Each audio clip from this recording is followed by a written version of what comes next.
Gì vợ? Con của mình phải ốm nặng lắm rồi, chúng về đi. Con của mình hả? Ờ, con mang cái cành của bố ra cất đi. Dạ.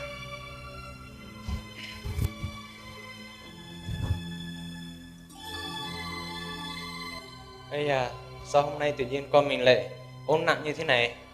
Không biết nữa chồng à. Thôi thì vợ ở nhà canh con nhá. Rồi chồng đi gọi thầy cúng ra xem, cúng xem con của mình nó bị bệnh như thế nào nhá. Chồng đi nhanh rồi về giúp nhá. Ừ.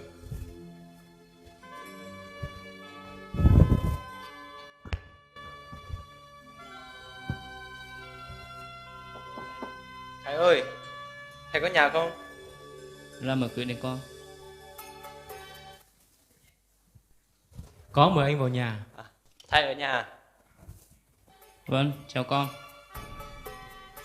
Con có việc gì mà đến tìm thầy vậy? À, con đến đây là con của con nó bị bệnh nặng quá nên con ra đây mời thầy ra cúng xem con của con nó bị bệnh như thế nào đấy. Vậy con đã tìm thầy thuốc nào xem chưa? À, cũng chưa. Vậy thì con đi trước để thầy chuẩn bị đồ đạc rồi thầy qua sau. À, vậy thầy tới sau nhá. Dạ, con đi trước đấy. Có ngày chuẩn bị đồ đạc rồi mình đi.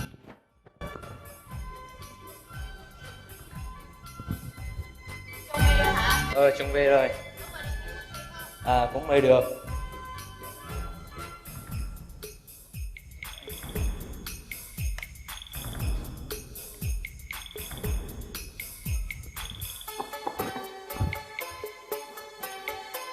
À, hai thầy tới rồi à? Mời hai thầy vô nhà. Vâng. Mời thầy vô nhà. Đây, mời thầy ngồi. Cảm ơn các con.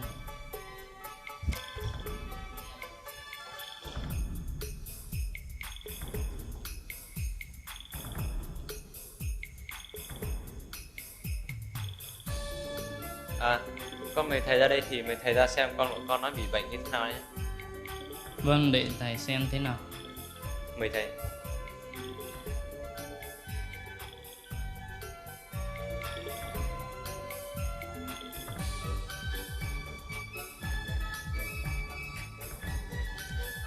Sao rồi thầy? Con nhé, bây giờ đứa con trai của con là thầy nghĩ rằng là thầy xem thì bệnh này là phải cần cúng chứ. Nếu không cúng thì thầy e rằng cũng không qua được cái khởi kết cái bệnh này. Vậy thì để con đi chuẩn bị rồi thầy cúng luôn nha. Vâng, con chuẩn bị đồ đạc rồi thầy cúng xem thế nào.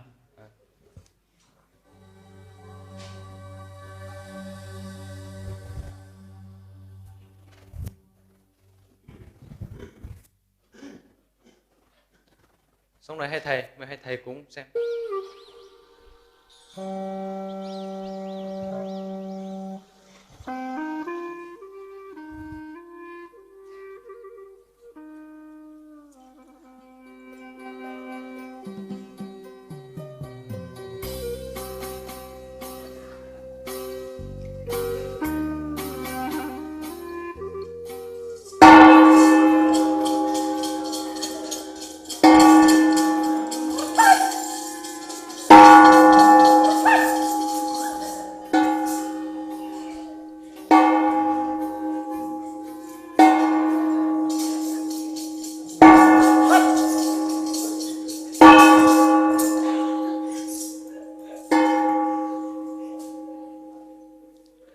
Mời thầy ngồi.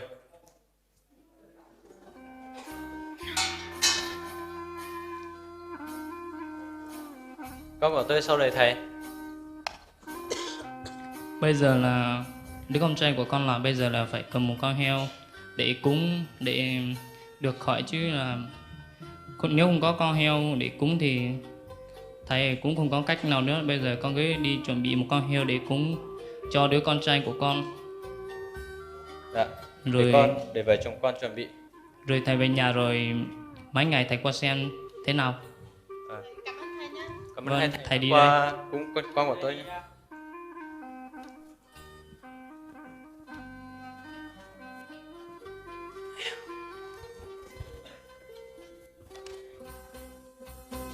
Ây, vợ à, thầy cũng nói mình phải cần một con heo thật to mới cúng được con của mình nó khỏe lại. Nhưng mà bây giờ gia đình mình á khó khăn, tiền bạc thì không có, chồng không biết phải làm cách nào nữa. Đúng rồi chồng ạ. Gia đình mình nghèo lắm rồi. Mình đã chữa nhiều cách nhưng mà không khỏi. Bây giờ mình phải làm sao đây? Chồng em không biết phải làm sao.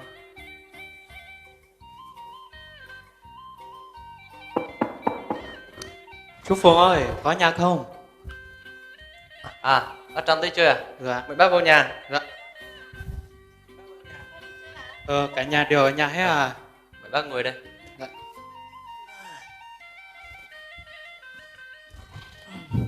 Ủa, con của hai người bị sao vậy?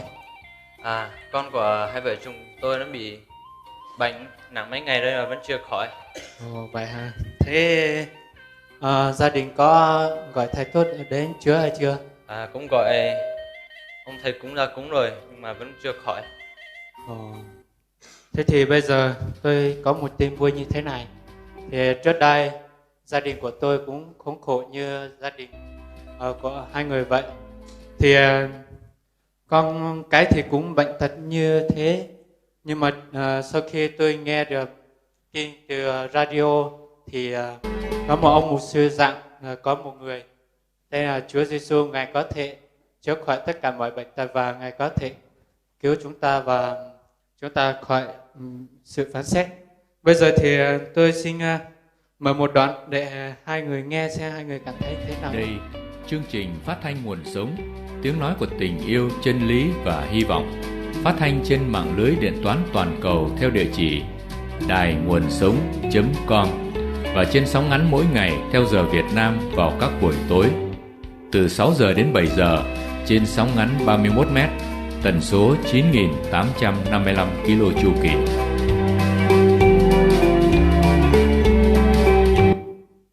À, xong rồi bác Trâm ơi. Sau khi hai vợ chồng nghe xong thì cảm thấy bài giảng nó thế nào ạ? À, nghe xong thì cũng có lý thật nhưng mà ông Trắng chữa mấy lần rồi và thầy cũng bao nhiêu lần rồi vẫn chưa khỏi, cũng không hy vọng cái gì đâu. Thế thì hai người cứ bàn luận với nhau đi rồi xem như thế nào. Chắc mình cũng nên tin thôi chồng ơi. Bởi vì con của mình đã chữa được cách mà không phải. Bây giờ mình tin Chúa Giêsu xem Chúa Giêsu có chữa được con mình khỏe không? Định vậy thôi. Vậy vợ đi gọi các con về đây rồi mình hỏi các con luôn.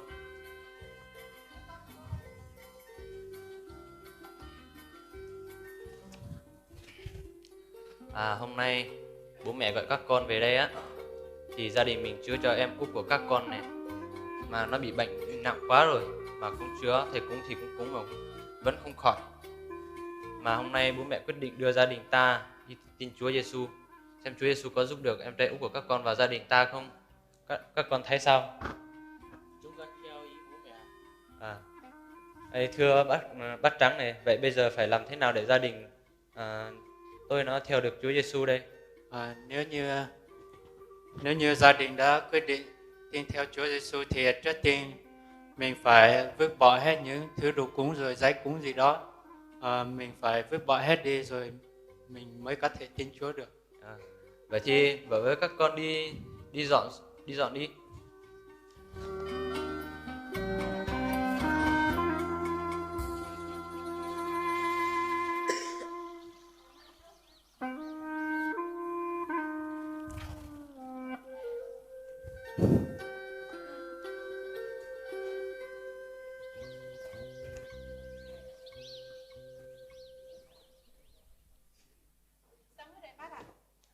Xong rồi bác.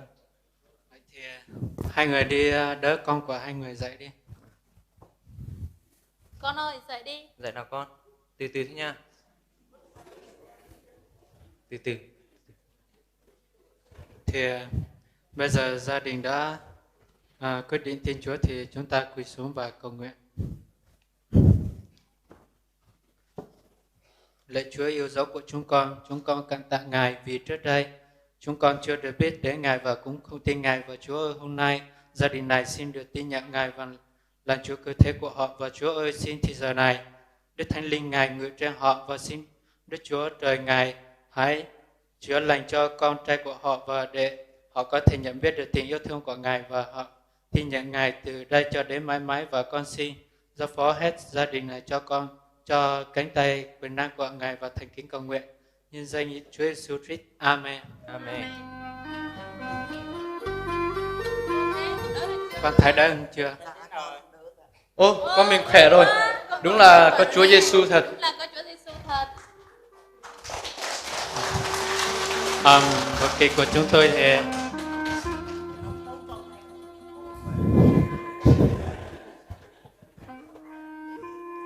vở kịch của chúng tôi thì nói về một gia đình trước khi họ chưa tin Chúa và sau khi họ quay về tin Chúa thì họ đã nhận được sự cứu rỗi của Đức Chúa Trời và con của họ cũng được chữa lành. Và vở kịch của chúng tôi xin được kết thúc.